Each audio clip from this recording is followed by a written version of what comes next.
name's John Mendez and we're doing the latest in our teaching series. This time we're looking at AIS and radar, how they can help.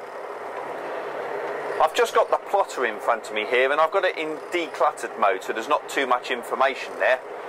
And if we were to turn the AIS on, and we can do that with the layers on this one,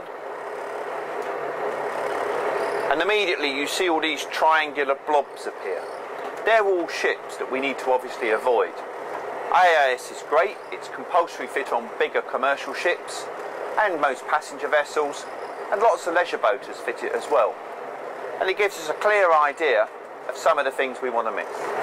One of the great things with AIS on a plotter is that if I hover over the triangle, the detail appears and it gives some really important things like how close it's going to pass to me, how fast it's going and in what direction. It allows me to make a better decision. One of the other clever things is that AIS can receive a signal from up to 20 miles away through the VHF aerial, and it means we can almost see round corners. So here I'm out in the central Solent, I can actually see craft coming down Southampton water that I wouldn't be able to with my normal radar or my eyes. They're not visible. So a couple of clear benefits. Radar, by comparison, the picture takes quite a lot of practice to get used to. I've orientated it north up the same as you saw on the chart, so it makes some forward sense. And it needs a little bit of understanding, and you can have it with the AIS triangles or without. Let's show you. Here's the radar picture with the same orientation. We've moved a little bit across the Solent because we're underway. And at the moment, without practice, the picture takes quite a lot of understanding, and it's hard to know which targets are moving and which aren't. We put the AIS on. Straight away, the grey triangles are indicating which craft which are fitted with it, and again, I can hover over them to get the information to see if they're a danger to myself. He's travelling 054 at 5.9 knots.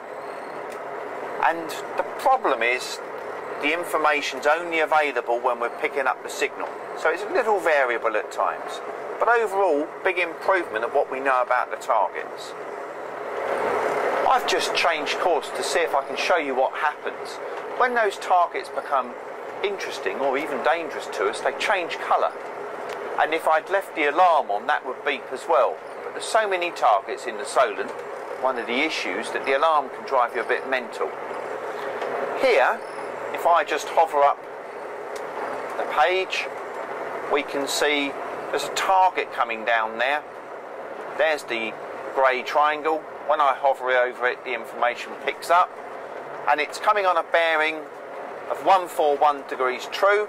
It's about 700 miles away, sorry, 700 feet away, and it's doing about 12 knots. Now that's going to pass close down the side of our boat. If I move our cursor for a minute, we'll see if it turns red. Here we can see the target is now flashing at us, and it's got a red outline on.